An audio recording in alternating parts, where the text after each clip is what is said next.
Sugianto Kusuma alias Aguan untuk pertama kalinya diperiksa KPK. Nama Aguan sendiri dikenal publik sebagai pendiri sekaligus pemilik salah satu konglomerasi properti terbesar di Indonesia bernama Agung Sedayu Group. Dan perusahaannya juga terseret beberapa kasus hukum seperti kasus suap reklamasi hingga dituding melakukan kriminalisasi terhadap aktivis. Halo guys, assalamualaikum warahmatullahi wabarakatuh. Selamat datang kembali di channel reaksi Mas DU. Dan seperti janji kita di video sebelumnya, Mas DU kali ini akan membahas siapakah Aguan, ya, pengusaha yang paling sering disebut dalam kasus pagar bambu laut yang sedang viral, ya, dan juga terbitnya sertifikat hak milik hak guna bangunan di bawah laut itu, ya. Oke, seperti apa selengkapnya, ikuti terus video ini sampai selesai. Dan buat kalian pendatang baru, jangan lupa berikan dukungan Anda dengan cara klik subscribe. Langsung saja guys, ya. 1, 2, 3 go, ya. Oke, ini di video pertama nih, kalian biar tahu proyek PIK dan kaitannya dengan Aguan, ya.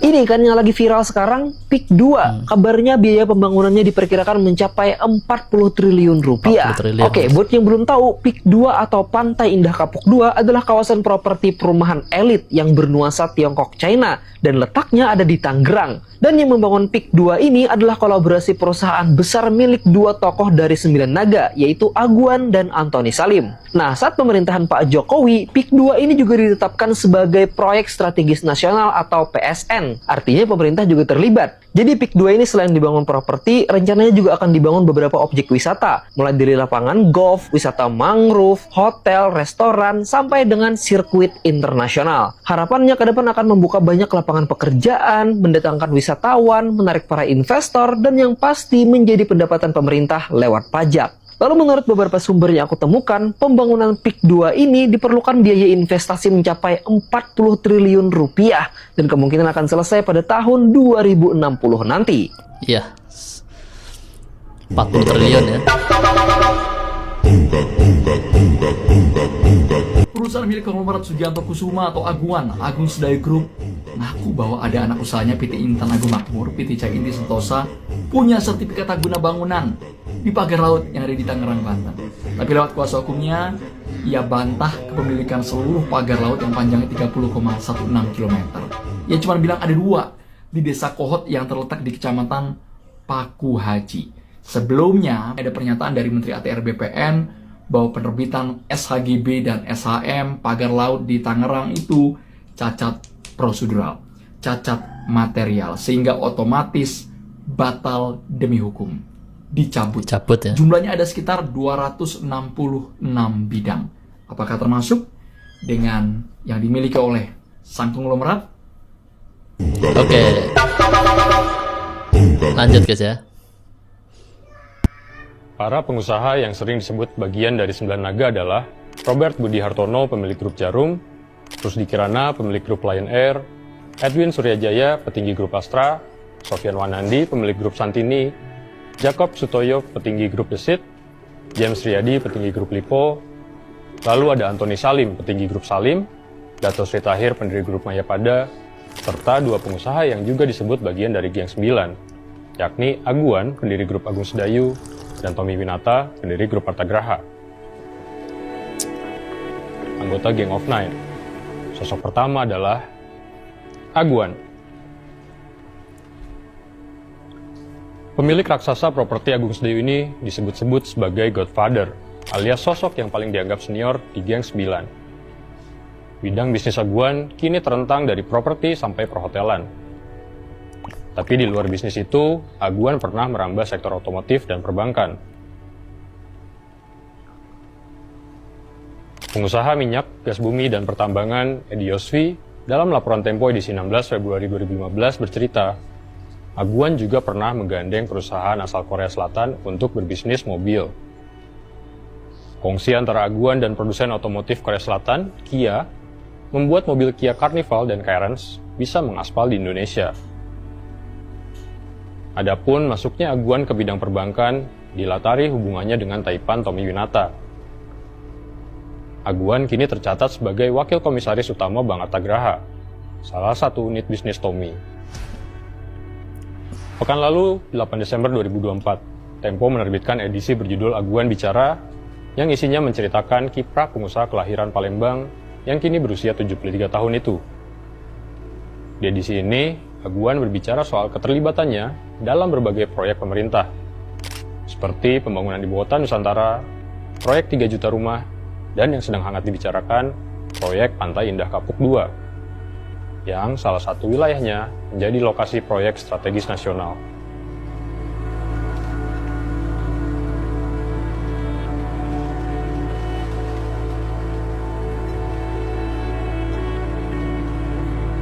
Nama Aguan mulai dikenal orang di era 1970-an, ketika ia dituduh terlibat penyelundupan barang elektronik lewat Palembang. Aguan mulanya adalah importir. Dulu apa saja saya impor, asal jadi uang.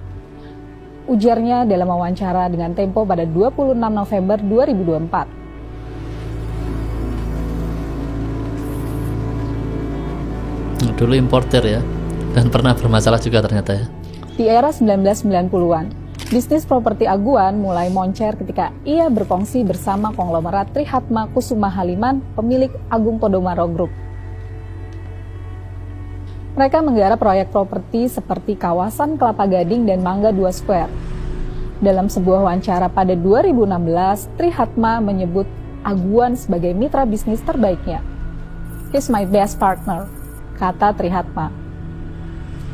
Ada cerita menarik soal kenapa Aguan memilih Agung Sedayu untuk nama perusahaannya. Agung Sedayu adalah tokoh pendekar silat dalam cerita Api di Bukit Menoreh karya S.H. Mintarja. Aguan merasa cocok dengan nama itu karena pelafalan Agung mirip dengan sapaannya Aguan. Pada dekade 1990-an dan 2000-an awal, nama Aguan jarang muncul dalam pemberitaan. Tapi nama dia mulai banyak dibicarakan ketika anak usaha Agung Sedayu PT Kapuk Naga Indah menggarap proyek 5 pulau reklamasi di pantai utara Jakarta. Perusahaan ini awalnya dimiliki oleh taipan lain, Antoni Salim, pemilik Salim Group. Namun pada 1998, Kapuk Naga Indah kesulitan pembiayaan akibat krisis ekonomi.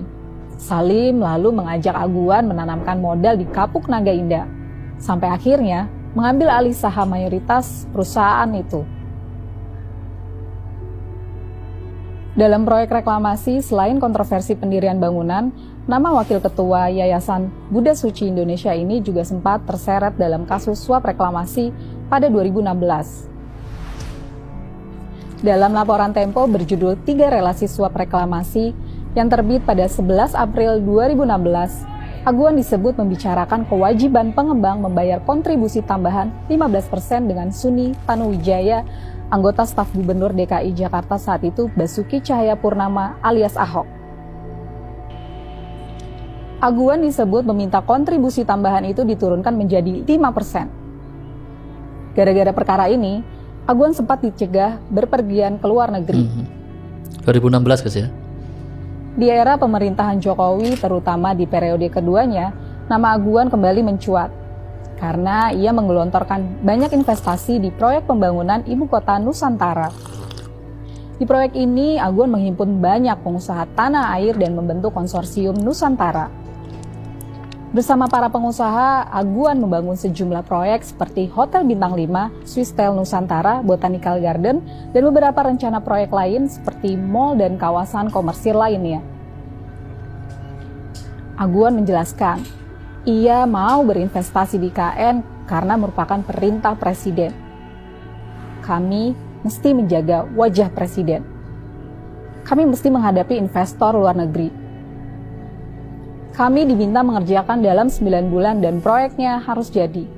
Kami babak belur, ujar Aguan.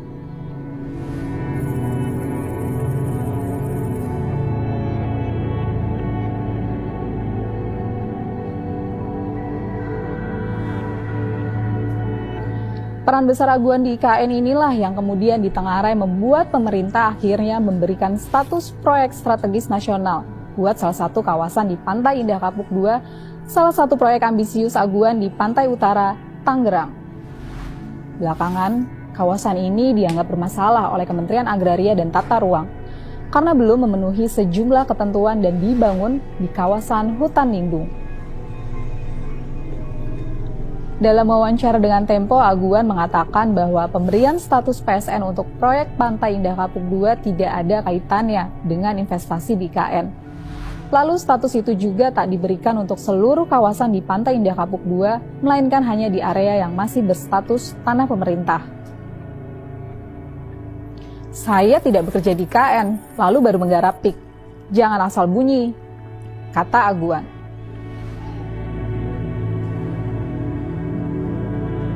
Di pemerintahan Prabowo, selain kontroversi soal proyek strategis nasional di Pantai Indah Kapuk II, nama Aguan kembali muncul di banyak pemberitaan. Kali ini, ia dilibatkan dalam proyek pembangunan rumah gratis, bagian dari program 3 juta rumah yang dicanangkan Presiden Prabowo.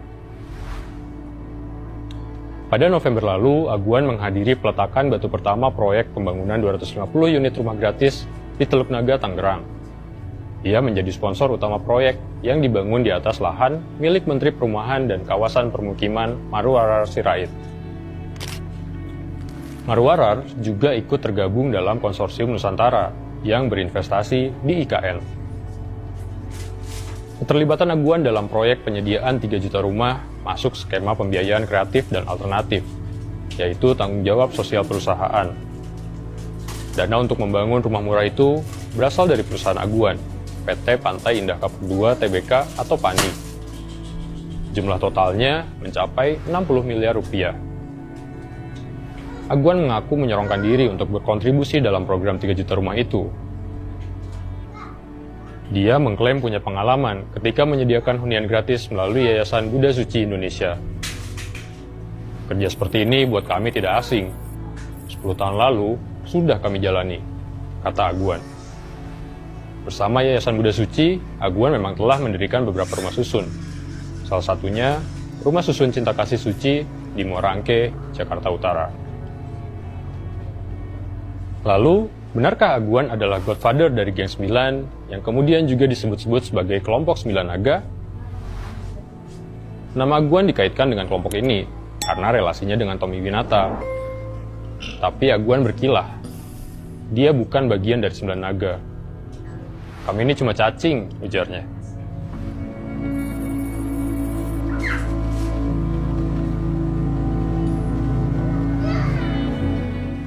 Menurut Aguan, orang tak akan berani membulinya jika ia benar-benar bagian dari kelompok konglomerat itu.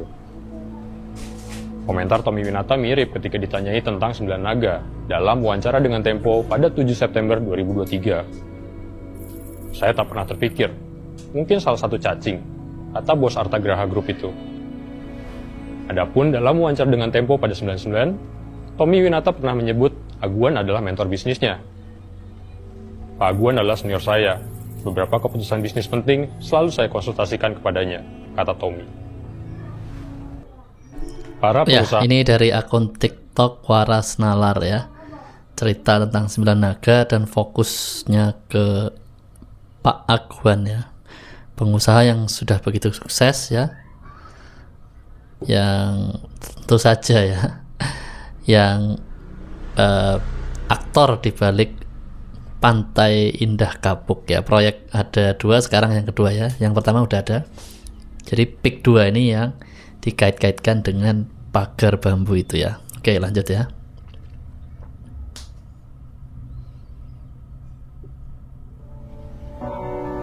Nah ini tentang pagar bambu. Muara sono, Teluk Naga.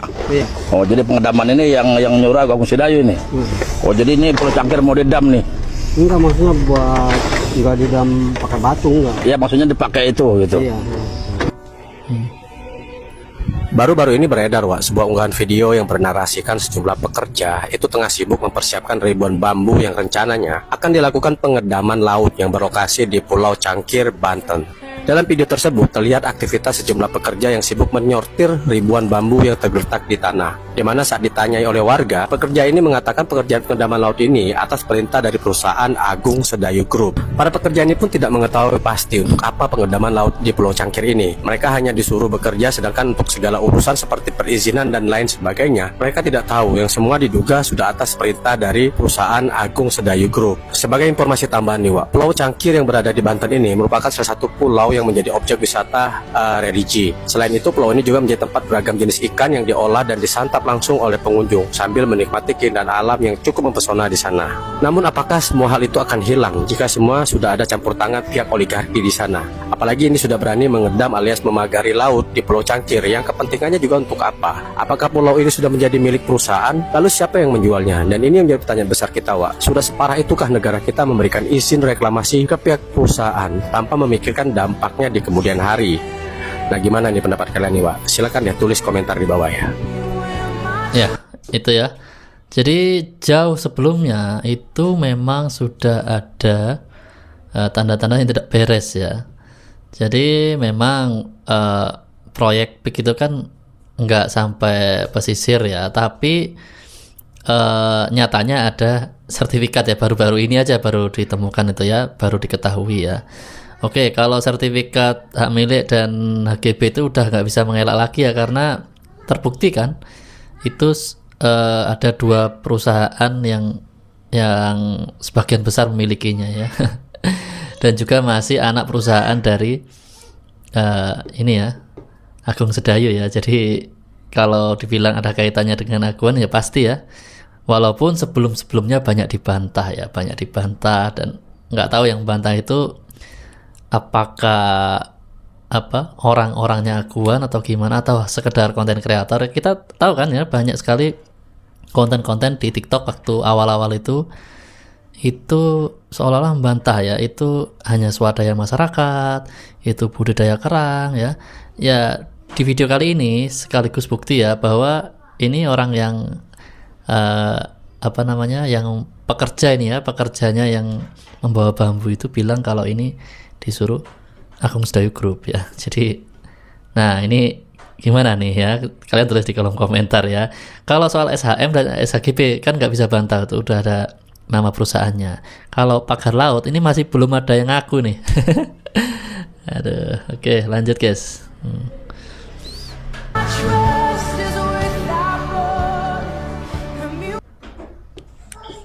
Jejak Aguan dan Agung Sedayu di balik sertifikat HGB kawasan pagar laut Tangerang, Presiden minta ini diusut tuntas.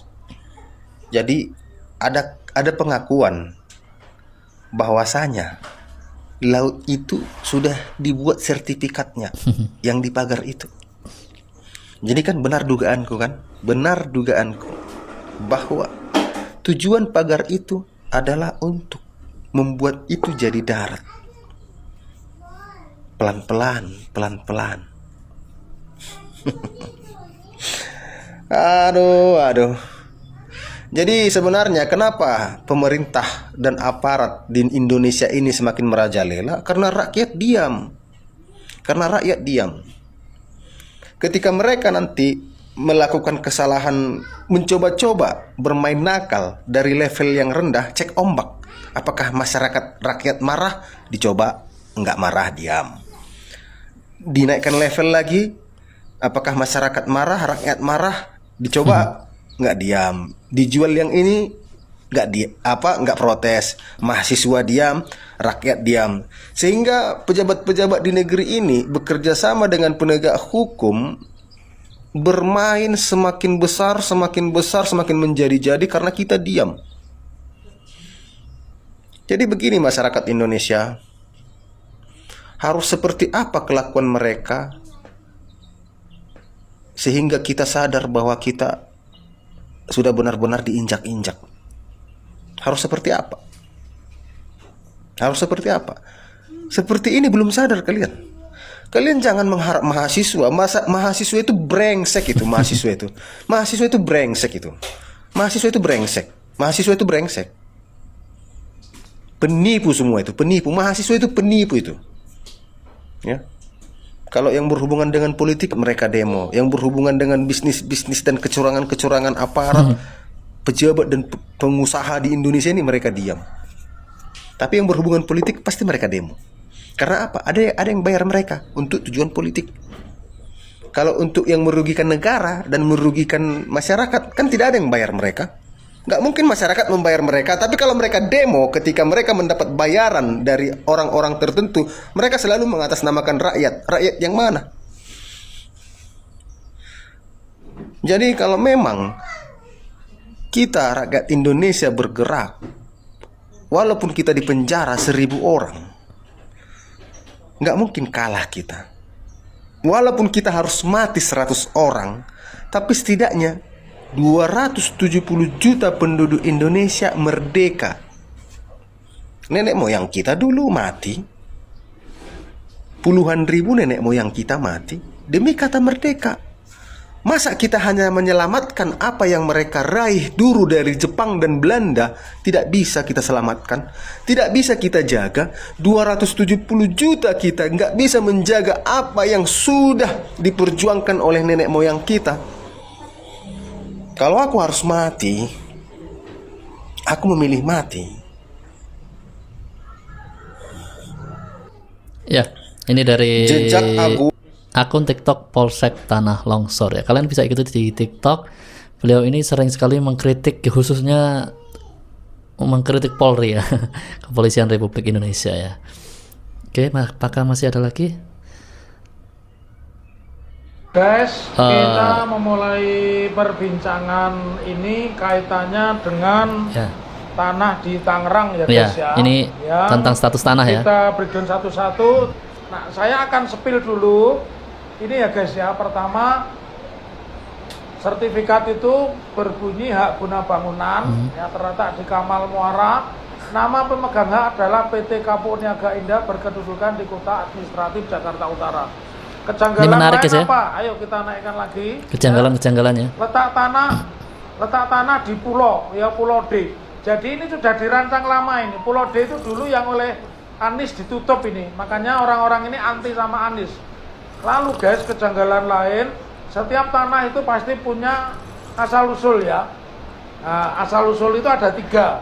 Satu, karena jual beli itu yang paling kuat. Yang kedua, hibah, ini koruptor biasanya. Dan yang ketiga ini adalah warisan guys. Nah, kita lihat asal usulnya di sini ya. Ini asal tanah ini ya. Coba dinaikkan ke atas ya.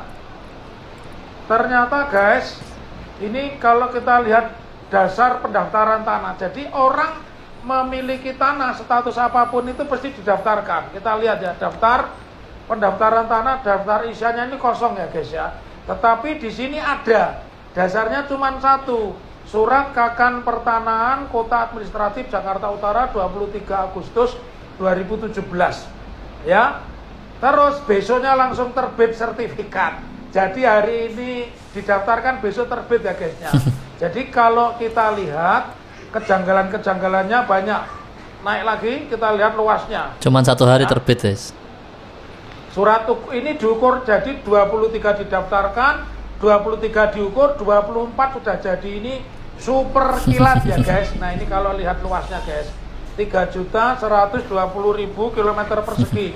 Atau kalau dihektarkan ini berarti 310 hektar ya guys ya. Nah kalau lihat skenario ini, badan hukum tadi coba diangkat. Nah badan hukum Kapuk Niaga Indah, jadi pakai naga ya guys. Ini harusnya cuma bisa memiliki 50 hektar, tapi faktanya dia bisa memiliki 310 hektar. Harusnya ini dibagi menjadi kepemilikan beberapa badan hukum atau badan pribadi. Lalu yang ingin saya soroti dari kasus ini ya, bahwa ternyata kejanggalannya pertama, pendaftarannya itu berdasarkan dari surat Kakantah, Kepala Kantor Wilayah Pertanahan. Kemudian yang kedua, luasnya melebihi yang diperbolehkan Undang-Undang 5 tahun 60 ya. Kemudian pemilikannya jelas dimiliki oleh kelompok naga. Dan yang pasti yang geger nih, kalau dasarnya Kakan berarti ini tidak dibeli ya. tanahnya tidak dibeli. Dan yang sangat ajaib, bukan ajib, sangat ajaib, 23 itu diajukan permohonan, 24 terbit. Ya, cuma sehari. Jadi dari fakta-fakta ini, saya sebagai ahli hukum, saya mengatakan kalau benar sertifikat ini diakui, berarti ini ada proses korupsi. Korupsinya di mana? Tanah ini diperoleh dengan tanpa membeli dan asal usul tanahnya nggak jelas. Nggak jelas asal usulnya guys ya. Tanah asal usul tanahnya nggak jelas ya guys ya. Jadi dari fakta-fakta ini saya menginginkan kepada siapapun yang melihat tayangan video ini, satu, dilakukan aksi massal untuk menghentikan proses PIK. Walaupun sudah berdiri PIK 1, PIK 2, ya seperti Anies dulu dihentikan. Karena ternyata ini Pulau D. Pulau D dulu sempat dihentikan oleh Anies. Kemudian yang kedua, cara perolehannya, cara pendaftarannya juga tidak benar. Dan yang pasti yang keempat, dia tidak membeli. Karenanya siapapun yang terlibat ini adalah praktek korupsi, dan ini dijabat pada masa Menteri Sofyan Jalil. Saya yakin mau tidak mau ini melibatkan Presiden Jokowi ya. Guys, kita memulai. Ini dari akun TikTok Advokat Progresif ya, penjelasannya sangat-sangat luar biasa ya. Kalian bisa ikuti di akun TikToknya ya. Tentang tanah-tanah tersebut ya, yang sudah sering dibahas di televisi ya, itu ternyata banyak kejanggalan guys ya. Yang pertama itu tadi ya, diukur besoknya langsung terbit ya. Itu kalian pernah nggak ada pengalaman gitu ya? Super kilat banget ya. Kita kalau mau bikin surat-surat tuh sertifikat tanah ya, aduh nunggunya lamanya minta ampun guys ya. Ini bisa secepat kilat. Biasanya nggak bisa seperti itu. Yang berikutnya tentang asal usul tanahnya itu tidak jelas ya. Nah, kalau memang dibeli dari siapa itu tidak jelas ya. Untuk itu semoga bisa segera diusut ya. Dan sekali lagi video ini membahas tentang profil aguan dan kaitannya dengan proyek PIK dan kaitannya juga dengan pagar bambu laut yang sangat viral tersebut ya. Yang nyatanya di dalam pagar bambu tersebut ya kan ada area laut yang ternyata di bawahnya itu ada sertifikatnya. Ini ya sangat sulit ya kalau kita membayangkan kalau itu bukan ada apa ya, nggak ada terkaitannya gitu. Kayak nggak mungkin ya, ngapain ya gitu ya pasang pagar bambu segitu panjang 30 km ya kalau nggak ada kaitannya dengan sertifikat yang ada di situ ya. Ya oke, kita tunggu semoga ini semakin clear ya. Pihak-pihak yang berwenang segera memeriksa ya, siapakah sebenarnya yang paling bertanggung jawab atas pagar bambu laut yang viral tersebut ya. Oke. Guys ya, sampai di sini dulu video kita kali ini. Di video berikutnya Mas Dew mau membahas satu hal ya. Baru dapat info hari ini menggegerkan ya tentang pagar laut itu, di mana ada nama-nama besar terseret ya. Siapa saja mereka? Nama besar loh ini ya. Tunggu di video berikutnya ya. Oke. Bukan nama kecil kayak kemarin ada lurah, kohot atau staf desa, bukan. Ini nama-nama besar guys ya. Ditunggu di video berikutnya. Aktifkan notifikasi dengan cara tekan tanda lonceng dan pilih aja semua. Oke, supaya kita tidak ketinggalan ya video kami berikutnya. Sampai jumpa. Wassalamualaikum warahmatullahi wabarakatuh.